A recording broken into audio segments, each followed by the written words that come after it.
ഞങ്ങളുടെ ഏറ്റവും പ്രിയപ്പെട്ട കലാകാരൻ. നിങ്ങൾക്കറിയാം, ഒരു കലാകാരൻ്റെ പേരിൻ്റെ കൂടെ ഒരു കലാഭവൻ എന്ന പേര് കിട്ടുന്നത് വലിയൊരു അംഗീകാരം, ഒരു കലാകാരനെ കുറിച്ചുള്ള ഒരു വലിയൊരു അംഗീകാരമാണ്. ആ ഒരു പ്രിയപ്പെട്ട കലാകാരനെ ഏറെ സ്നേഹത്തോടു കൂടി തന്നെ സ്വാഗതം ചെയ്യാം നമ്മുടെ ഈ ഒരു വേദിയിലേക്ക്. Jithu Kalabhavan, please welcome on the stage. Okay പ്രിയമുള്ളവരെ, വൈകി അടിപൊളി പാട്ടുകളായിരിക്കും പ്രതീക്ഷിച്ചിരിക്കുന്നതല്ലേ? അടിപൊളി പാട്ട് വേണ്ടേ? നമുക്ക് ഒരു കൈ അടിച്ച് ഉഷാറായിട്ടൊരു സൂപ്പർ കൈയടി. അപ്പോൾ ഇപ്പം ഞാനൊരു അടിപൊളി പാട്ടിലേക്ക് തന്നെയാണ് പോകുന്നത്. അടിപൊളി എന്ന് പറയുമ്പോൾ 80കളിലൊക്കെ ഇവിടെ പഠിച്ച പ്രിയപ്പെട്ടവരുണ്ടെങ്കിൽ അവരുടെയൊക്കെ മനസ്സിലിടം നേടിയ പാട്ടാണ്. ഓസ്ലർ നിങ്ങൾ പ്രണയിച്ചിട്ടുണ്ടോ എന്ന തലക്കെട്ടോട് കൂടിയിട്ട് ഈ അടുത്ത കാലം നമ്മൾ ആ പാട്ട് ഏറ്റുപാടി. ഒന്ന് കൂടെ പാടുമോ നിങ്ങൾ? എൻ്റെ കൂടെ പാടുമോ? ഏത് വരിയ പാടുന്ന? അനുപല്ലേ പാടി കഴിഞ്ഞാൽ പല്ലായി പാടും നിങ്ങൾ. കരളിലെഴും ഒരു മൗനം കസവണിയും ലയമൗനം നിറങ്ങൾ ചാർത്തുമ്പോൾ. ഏത് പാട്ടേതാ? പൂമാനമേ ഒരു രാഗമേഘം. നമുക്ക് ഈ പാട്ട് കഴിഞ്ഞാൽ അടിപൊളിയിലേക്ക് പോകാം. അപ്പോൾ മലയാള ഗാനമാണ്, കാത്തിരിക്കുക. നിങ്ങൾ ഇഷ്ടപ്പെടുന്ന അടിപൊളി പാട്ടുകൾ പാടാതെ നമ്മൾ പോകില്ല. ഹിന്ദി, തമിഴ്, നാടൻ പാട്ട് എല്ലാം ഉണ്ട്. അതിനുവേണ്ടി എല്ലാവരും റെഡി ആയിരിക്കുകയാണ്. അപ്പോൾ നമുക്ക് ഈ പാട്ടിലേക്ക് പോകാം. Thank you so much.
കരളിലെഴും ഒരു മൗനം കസവണിയും ലയമൗനം സ്വരങ്ങൾ ചാർത്തുമ്പോൾ.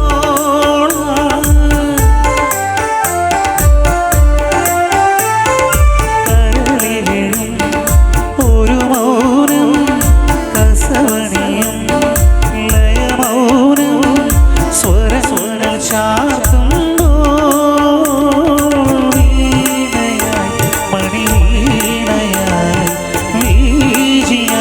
കുളിർവാനിയായി മറമൊരു ശ്രുതിയാനമേ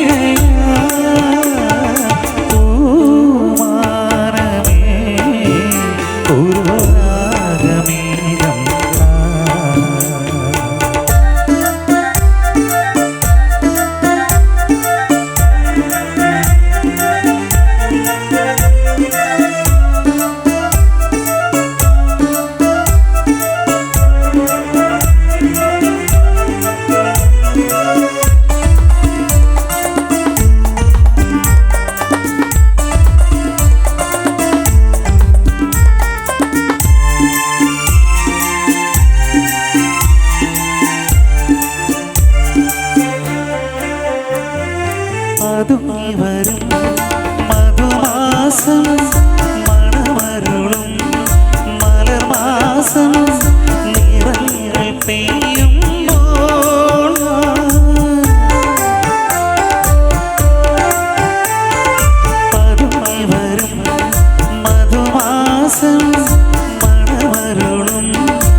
സുഖസാന്ദ്രമായി അനുപകമണിമയമായി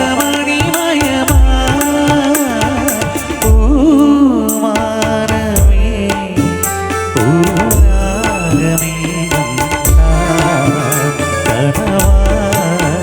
കണമായി ഉയരാൻ ഒഴുകാനഴകിലും പൂമാനമേ ഒരു രാഗമേഘം